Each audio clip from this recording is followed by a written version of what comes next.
It's a big spring football for the Oklahoma Sooners in Norman. Joining me to talk about it, Josh Helmer, co-host of the Locked On Sooners podcast with John Williams here at the Locked On Network. Josh, is it more important for Jackson Arnold or the new look offensive line he's going to play behind this spring? Well, chicken and the egg, right? Obviously connected there. Probably offensive line, because I just don't know that Jackson Arnold can go be who Oklahoma fans want Jackson Arnold to be if Spencer Brown from Michigan State, if Fabechi Wiwu transfer in from North Texas. Oklahoma's brought in a number of transfer portal additions along the offensive line. If those guys don't hit, Garion Hatchett comes over to Oklahoma from Washington, Michael Tarkin from USC. It was a big-time transfer portal haul for Oklahoma up front because, well, they're replacing 5 starters along their offensive line. If those guys don't work out, or it takes, even in this 12-team playoff format, Spencer, if it takes until the back half of the year, that might be too late for Oklahoma. So out of the two, I would say offensive line.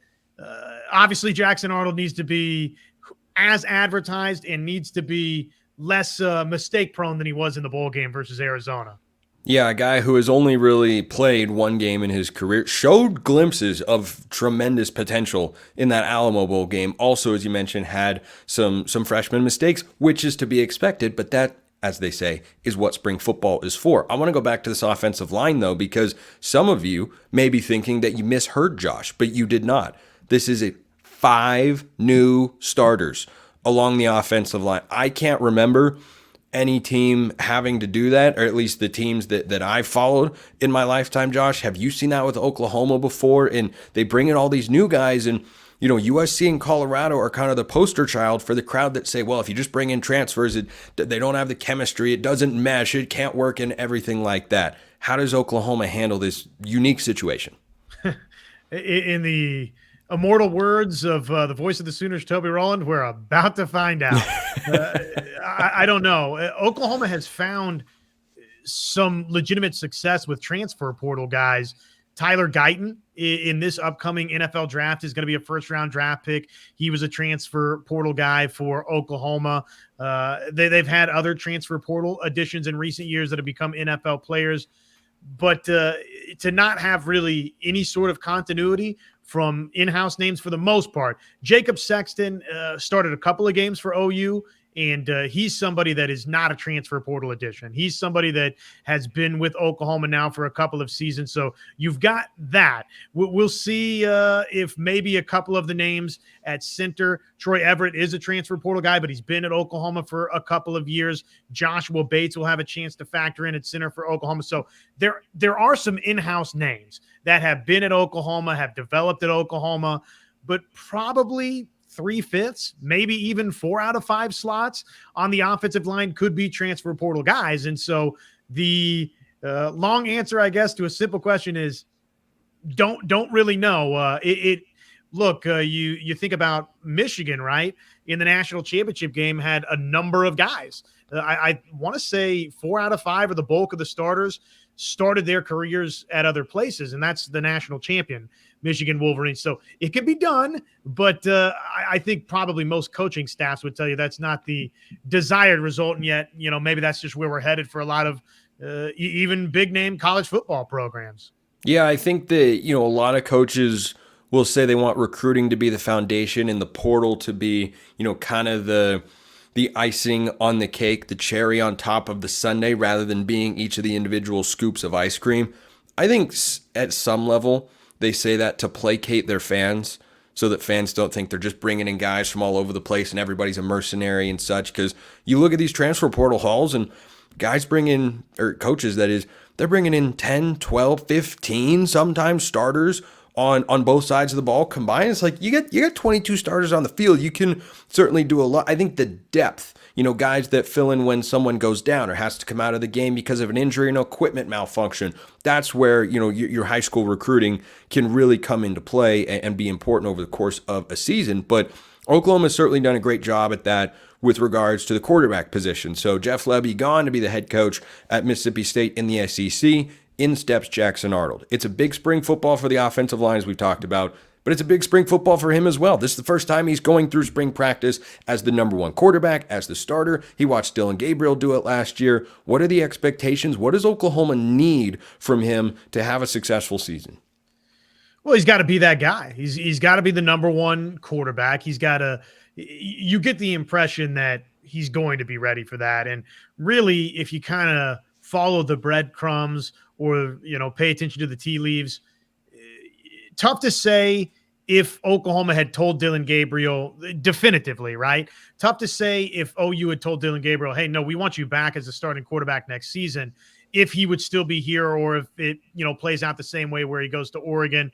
Don't know about the NIL ramifications. I mean, it makes sense, right? If you've got a chance to earn and there's a name, image, likeness attached to it for Dylan Gabriel, that look, it's good business for somebody that may or may not have gotten drafted or been a 6th or 7th round guy, maybe an undrafted free agent quarterback, to go earn while I can earn. But that's a long way to say that Jackson Arnold has the confidence as, hey, here's a guy that was the Elite 11 winning quarterback out of high school. He was a 5-star quarterback. And really, it was sort of Oklahoma's plan, we think, to tell Dylan Gabriel, hey, find another situation at Oregon, which is a great situation for Dylan Gabriel, but Oklahoma's ready to turn the page, head into the SEC, and have Jackson Arnold as its starting quarterback.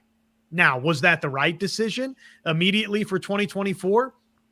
That is going to be, if things don't go according to plan, that'll be an interesting debate, I think, that gets waged among Sooner fans. So for Jackson Arnold, it's a big spring for him. I think he's incredibly confident in his own abilities. And clearly the coaching staff, to that point, Spencer, is confident in who Jackson Arnold is or what he is about to become. But look, he's got a number of talented weapons back, and yet it's time for him to grow up and go earn those next couple of starts and be that 5-star superstar, Heisman Trophy, number 1 overall draft pick type of quarterback that Oklahoma, in the recent memory with Baker Mayfield, Kyler Murray, and even Jalen Hurts, they've had those guys, right? That's the expectation of the program. And now Jackson Arnold is supposed to be Caleb Williams. If you say half a season, he's supposed to be that next guy of that type of ilk. Oklahoma year 1 in the SEC. Win total is 7.5. Compare that to their arch rival counterpart at Texas, whose win total at FanDuel is 10.5. What is a good season for Oklahoma, and what's the biggest key to accomplishing that? I think, for me, for us, probably at a place like Oklahoma, the bare minimum is going to be college football playoff. If you don't get into the college football playoff under this 12-team format, and oh, by the way, there's a good chance in 2 years it's a 14-team format. We'll see, what the automatics wind up being in the SEC and the Big Ten. For those listening on podcast, by the way, at the words 14-team playoff, my eyes rolled up into my skull. But continue, Josh. I know, and a lot of college football fans are that way. But bottom line is, to me, I think you start there at a place like Oklahoma. If you can't be one of the nation's top 12 teams, then, first-year starting quarterback or not, that's a problem. And for somebody like Brent Venables that is looking to be the long-term answer as the head coach, he's beloved by Oklahoma fans, right? This is the guy that OU fans wanted. They wanted Brent Venables. When he stepped off that plane at Max Westheimer Airport, it was a party, and for good reason in Norman, Oklahoma. They got their guy. He came back. But you all of a sudden don't make the college football playoff again. And, oh, by the way, it's a 12-team format. That would be a disappointment for OU. So I would start there. Whatever that looks like in the win-loss column, I think probably 9-3 worst case would be the type of record you're talking about. And against the schedule that Oklahoma is going to be facing, if you don't get blown out, if Alabama doesn't embarrass you and you don't go to LSU to end the season and get embarrassed, or Missouri or Ole Miss is a challenging schedule, Tennessee at home, if you play competitively and only lose twice or 3 times and look good in the other games, then I think you're probably looking at a college football playoff Oklahoma. So that's my expectation for OU, and I think probably most OU fans would match that. I think 9-3 is the bare minimum in the SEC and Big Ten to be in the 12-team hunt, to get one of those 7 at-large spots for the next 2 seasons before they expand it to 14. And we'll be at 24 teams in the playoff before you know it, folks. Don't you worry. The fine folks running college football have got us covered. And Josh Helmer's got us covered for everything Oklahoma, coming by for his inaugural appearance here on Locked On College Football. Josh, thank you so much. Spencer, hey, man, great to be with you anytime. Penn State, I have a question about Penn State. Are their Big Ten title odds too low? We'll talk about that next.